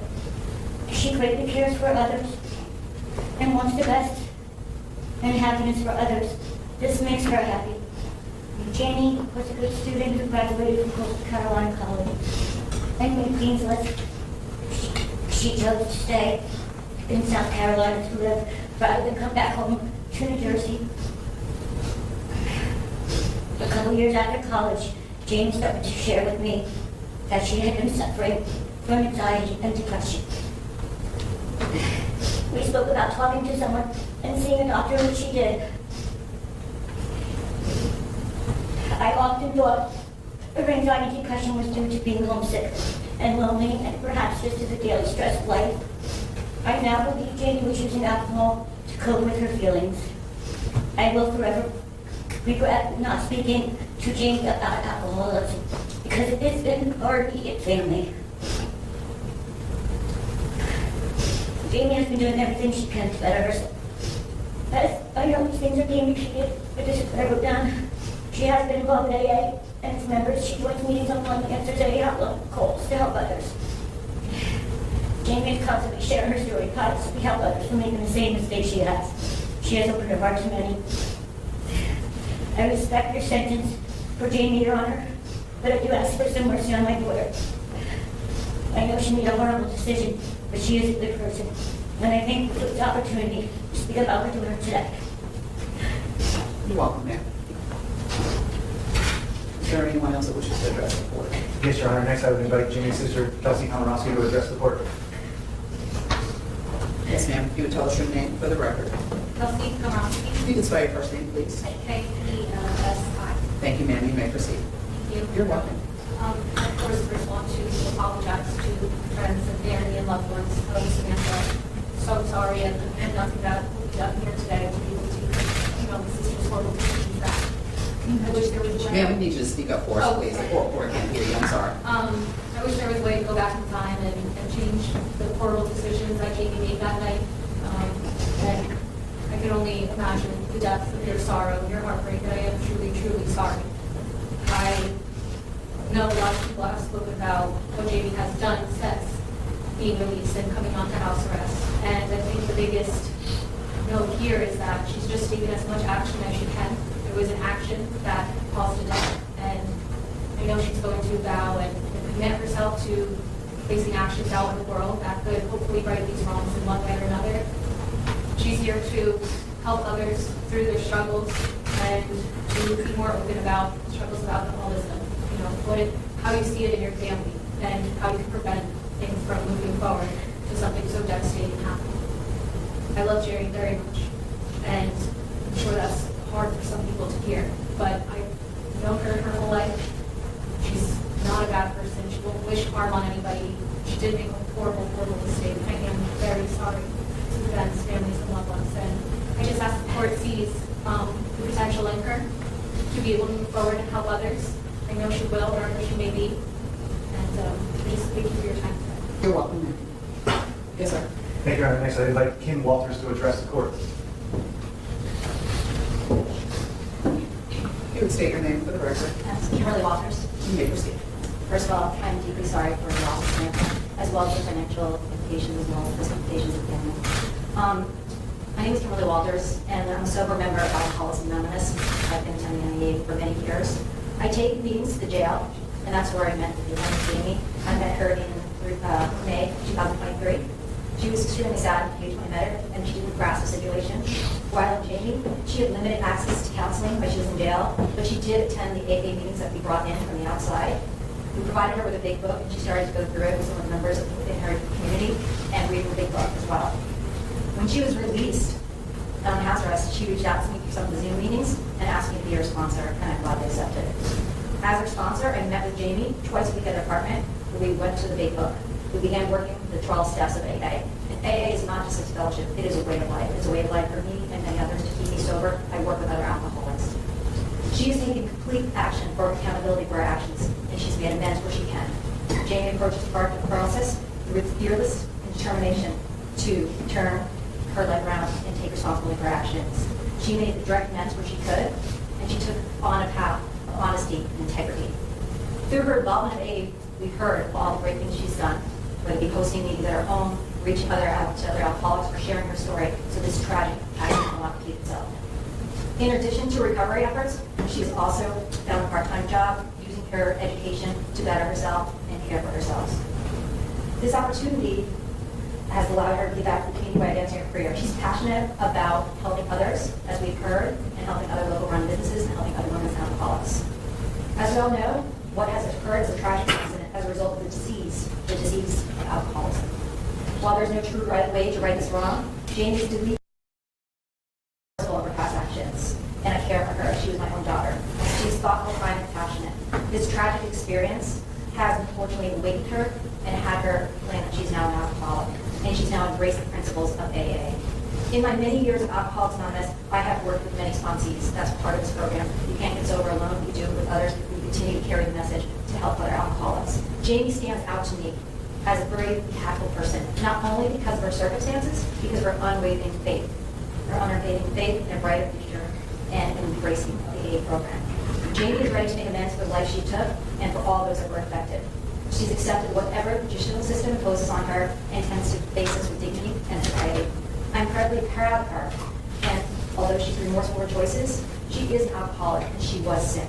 She did not make this decision consciously or sanely when she was drunk. She made the choice to drink, but unfortunately in alcoholism, this is a deadly disease and we make very poor choices. While nothing can be done to bring back Samantha, Jamie's a young woman with a full head of life ahead of her. She's already on the way to changing her life around and adding many, many years of sentence, likely reckless as well. I have 2 teenage daughters, and while I would be devastated if something happened to them, I would hate for another life to be taken away for a lengthy sentence. I strongly believe that our AA community and the broader society will be better off if they're actively contributing as a member, and I pray for mercy and leniency. I thank you for considering my words. You're welcome, Mandy. Yes. Thank you, Your Honor. Next, I'd like to invite the Director of the Charleston Recovery Center, Jennifer Jett Peck, to address the court. Good afternoon. Good afternoon. If you would tell us your name for the record. My name is Jennifer Peck, Jennifer, that's P-E-T-T. Thank you. You may proceed. I have had a lot of tears for both families involved, and that's been a lot of prayers for both sides of it. There's no easy way, there's no easy solution for anybody in this world. I got a phone call before I'd even heard of Jamie from her dad asking about getting her in for treatment at the Charleston Recovery Center. I know that she had wanted to get help for her alcoholism. I guess it was shortly after the accident.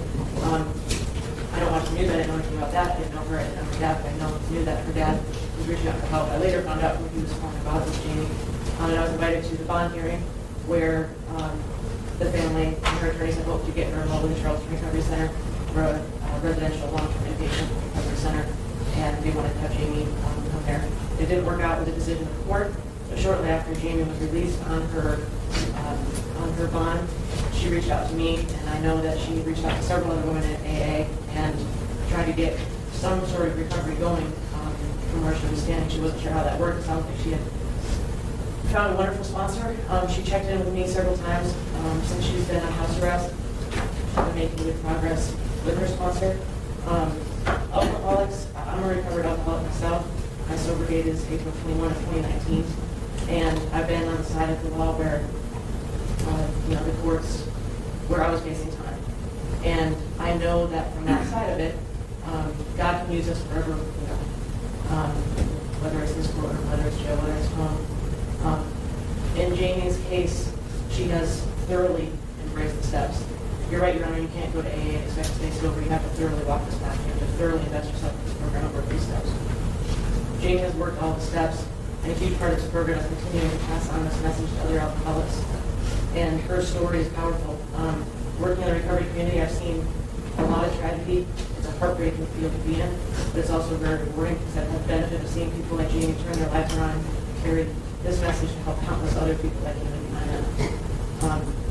I went to an AA meeting once and they asked somebody who was sober several years, several decades, to stand up. He was dying of natural causes. He was still sober. They had asked everybody who he had helped who he had sponsored to stand up. And a handful of men stood up. And then they told those men to keep standing, and the people that were sponsored by those men to stand up. And more people stood up. And then those people who had they sponsored to stand up. And eventually, out of about 150 people in the room, everybody was standing except for a couple people who hadn't had a chance to embrace the steps of Alcoholics Anonymous. And the ripple effect of what Jamie's story is and how it can heal people and help others, she may deserve a punishment. But the people that she can help don't deserve to die. I believe that. Thank you, Your Honor. You're welcome. Yes, sir. Thank you, Your Honor. Last we have Jamie's brother, CJ Komoroski, to address the court. Sir, if you could tell us your name for the record. My name is CJ Komoroski. You may proceed. Good afternoon, Your Honor. Good afternoon. To Mr. and Miss Miller and Eric, I'm so sorry for what you lost and what you will not get back. I'll carry this day with me as a reminder to forever and always be careful and think twice to make sure nothing like this will ever happen again. I wholeheartedly believe in my sister Jane that she truly does feel the same way. I trust her. I'm confident in her beliefs and her abilities to make something right out of all this. That is all. Thank you all for your time.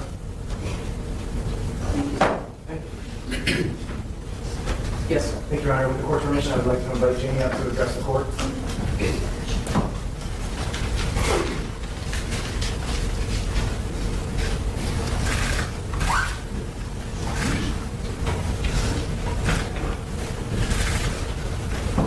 Yes, ma'am, you may proceed. Thank you, Your Honor. You're welcome. My name is Lee Komoroski, and on the night of April 28, 2023, I chose to drink and drive, which resulted in the death of Samantha Miller and the serious injuries of Eric Hutchinson and injuries to family members Benjamin and Brogan. This is the worst decision I have ever made in my life, and it has affected the lives of so many. First and foremost, I want to address all the victims of the accident I caused and how truly and deeply sorry I am. Due to my poor decisions, a beautiful life is taken. A wife, sister, daughter, and friend of many is no longer with us. And for that, while I know an apology will fix nothing, all I can say is how incredibly remorseful I am. I also am truly sorry and remorseful for the physical and emotional pain I caused to the other family members. I wish I could go back and undo this terrible tragedy, but I cannot. I will live the rest of my life with immense regret for what happened that night. I also want to express my deep remorse and sincere apologies to all who were involved in this tragedy, including the first responders, police, friends, and families of the victims, and anyone who was hurt in any way due to my poor decisions that night. This will be something that impacts all of you for the rest of your lives. I take full responsibility for the tragic outcome that my decisions have made. I will carry this guilt with me for the rest of my life. And as much as I wish I could go back in time and have none of this happen, I know that cannot be done. A lesson I have learned is that just because you have good intentions or would never want to hurt anyone, if you aren't being responsible for your actions, you can and you will hurt people. I know I am going to be punished for these actions, and I agree that it is something that must be done. I would like to make it clear that whatever my punishment is, I will use the time to better myself, spread awareness about the dangers of drinking and driving, continue to help others with addictions through AA, and work every day to improve myself to be of maximum service to the community and my fellows. Some ways I plan on doing this include staying extremely involved in AA and the fellowship of helping people recover from their addictions. I am able to do this because I know what it is like to be an addict. I did not want to believe that I had addiction to alcohol before this tragedy, and so I told myself every day I was normal. The fact was, though, that I was helplessly addicted to alcohol, and that I was living every day with no meaning. This led to me not caring about how my actions would affect others. I never want to live my life that way again, and I hope to help people to never have to feel that way as well. After completing my sentence, however long Your Honor decides, I plan on going back to school to get a master's degree in animal-assisted therapy. This degree will allow me to follow out my dreams of being able to help people recover from PTSD, anxiety, depression, addiction, and more through the use of rescue animals. Lastly, I want to share my story with as many people possible in order to try and prevent tragedies like this from happening to other families.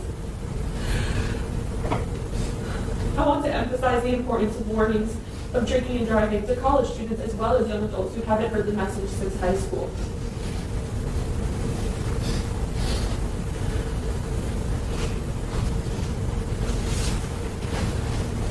It is vital that the warnings of drinking and driving don't stop after the age of 18. I feel we all need to be reminded, no matter what our age is, so that the reality that this can happen, if not careful, stays fresh in people's minds. I have never been in trouble before, but one isolated decision of mine devastated so many lives. All of this work I plan on doing will be dedicated to Samantha and her family. Unfortunately, it took this incredible tragedy and terrible incident to wake me up to the extent of my addiction. I hope to help people wake up and rehabilitate before it's too late. Because every single decision we make has consequences, and knowing you have taken a beautiful life from this world, it's something I will live with every moment of every day going forward. A life that should have lived on to fulfill all of her dreams and ambitions, who would have helped so many people in her life, all because of my own inconsiderate and thoughtless actions. I want the last thing that I say to be that from the very bottom of my heart, with every fiber in my being, how sorry I am, and that I take full responsibility for my actions. Hopefully one day you will be able to forgive me, but I know forgiveness must be earned, regardless of whether that day ever comes. Please know that I will always be devastated, deeply ashamed, and terribly sorry for what I have done. I pray God stands by the side of my victims and their family and loved ones for the rest of their lives. Thank you.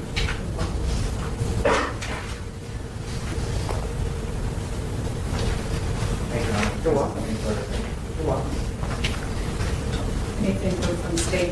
I would like to hear from the state regarding the defense request for credit for home detention pursuant to 241340 for her house arrest. Thank you, Your Honor. Good morning, the court. Yes, the state's opposed to that credit, although... Tell you why. Well, Your Honor, the state's position is that pretrial detention incarcerations manifestly different than being home, being able to What spend. does the statute say, though, and what does the legislature say about the statute? Why did they amend the statute? The statute leaves it in the court's discretion, understanding that it's the court's decision to make. I'm just conveying the position of the state. Although it is in your discretion, it is may be granted according to statute. That the state sees that pretrial detention is different than house arrest. It's my understanding, and I don't have the bond order in front of me, and I apologize in advance for that because I should have it in front of me so that I'd be able to refer to it. Not your fault, of course, or your responsibility. But doesn't the statute speak to these type of situations where someone is on strict house arrest where they're not allowed to leave their residence, and but for the fact that they are at home, they basically are incarcerated, and that's why the statute was amended? It speaks to 241340 does speak to that under conditions where one is under strict house arrest, credit may be given in the discretion of the court, essentially. I think that if you look at the legislative history, that's what the legislature contemplated, and that's why the statute was amended. Do you have any indication that she was allowed to leave her house during the period of, I believe what your lawyer said, she was released on March 1st? She was released March 1 of 2024, Your Honor. And do you have any indication that she was allowed to leave her house, or was she strictly confined to her residence on GPS? Your Honor, according to the bond order, she's strictly confined. She was able to leave, and with the understanding of the state for the SLED mandated maintenance of the GPS monitor. And to see her lawyer and for emergent medical situations, correct? That's generally. It was for medical emergencies was the permission of the court from the bond order. And when was that bond order established? When was it? The hearing was August 1st, 2023, Your Honor. And when was the order issued? It was issued immediately afterwards. I don't know exactly the filing date, but it was drafted and then filed. Was the judge announced? It was.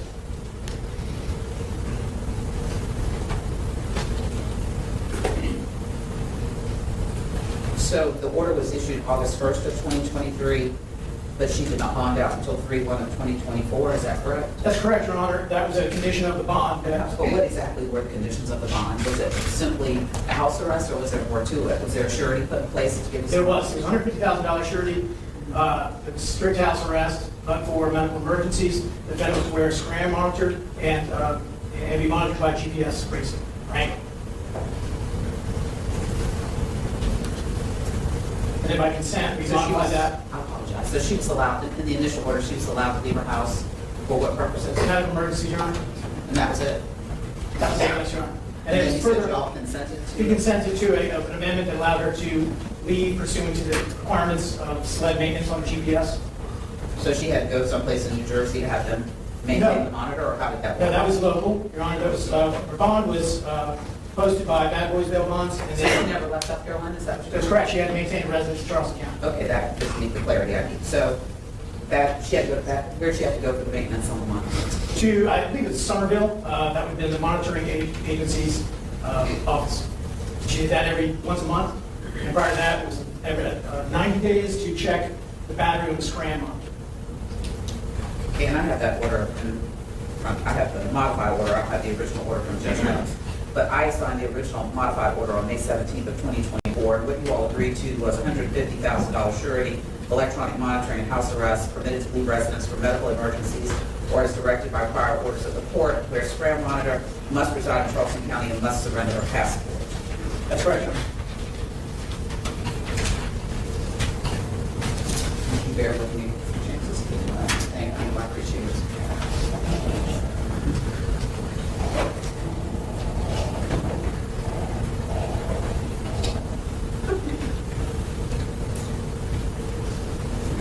The original bond order was entered March 1st of, well, when I say original, I mean by circuit judge, March 1st of 2024, and that was by Judge Nettles, and what he indicated was, and that was, it was signed 2/29 of 2024, but it was issued March 1 of 2024, and the hearing was, you said, in August of 2023. Right. And that order provided $150,000 surety. The defendant shall be subject to electronic monitoring house arrest. The defendant shall only be permitted to leave her house for medical emergencies or as directed by prior orders of the court. The defendant shall be required to wear a scram monitor, and for the benefit of the court, that's an acronym, and it is SCRAM. The defendant must maintain a residence in Charleston County. The defendant is prohibited from driving and must surrender her passport. So it looks like the only difference was the allowing her to leave for medical emergencies. Was the only, no? So I'm trying to figure out what was amended by the second. So to allow this lead monitoring. I got you, I apologize. To go to coastal monitoring for her monthly SLED mandated monitor inspection. That's correct. Okay, and so that was what, a couple hours every month? How long, do you have any idea how long that maintenance took? I do not. I did check the bonding company, monitoring company today, and they did not identify any violations.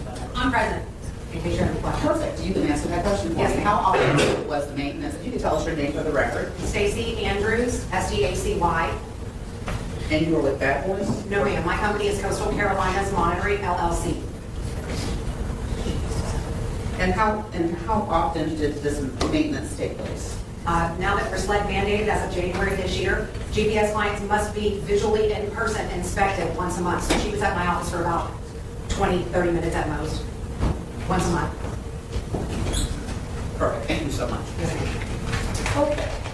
I'm sorry, you may continue your argument regarding whether, regarding the request for credit for monitored house arrest pursuant to 241340. I don't think I have any further on that, Honor. Can you tell me again why you feel it should not be awarded? It's the state's position that, although contemplated by the legislature, it is inherently manifest a difference to be incarcerated within the jail system versus being home. You're saying the house arrest system, when they modified the statute, that was their intention, that you only get credit for the jail? That the credit is at the discretion of the court, Your Honor. And the state's position is that that should not be granted. However, again, it's at the discretion of the court. Anything further from the state regarding any response to the defense argument on sentencing? Only as Your Honor pointed out, the only amendment to the bond, the only amendment sought for the bond was to maintain the GPS monitor. There's no other more discussions that were referenced regarding substance abuse treatment. That would have been, and that was conveyed, that's a discussion, that's a determination of the court, and that was never sought. Are you saying that she never sought permission to go to intensive inpatient or outpatient treatment? Not from the court, Your Honor, no. That's not my question. Did she ever ask for y'all's permission to do that? And is her counsel correct in his representation to the court that y'all were not amenable to that request? It would have been via consent, it would not. All right. Anything further, Mr. Finch? No, Your Honor. We all have been sitting over 2 hours. I think it would be appropriate for us to take about a 5-minute break. I need to think for a couple minutes, after which we'll resume. It is now 3:49. Was 5 minutes, y'all know I don't count well. 3:54, Your Honor. We'll be back at 3:54.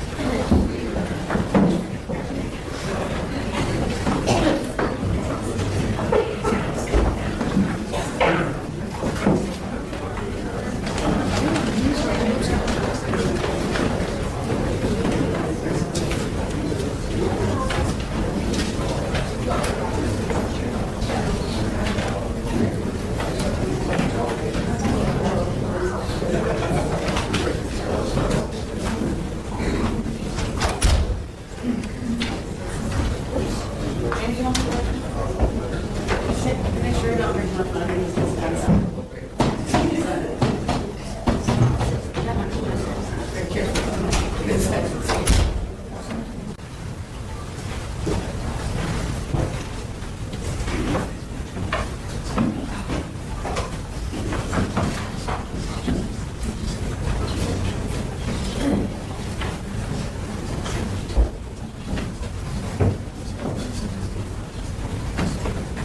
Y'all can be seated.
All rise, please.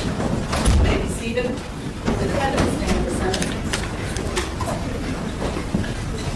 I've listened very intently to everything that has been presented to the court, and I have taken into consideration the mitigation that has been presented. And based on what has been presented to the court, I find the following appropriate in the nature of sentencing. On the offense of reckless driving, reckless homicide, which is 2023 GS 103895, you're sentenced to the State Department of Corrections for a period of 10 years and $5,000, provided upon the service of 10 years. Yeah.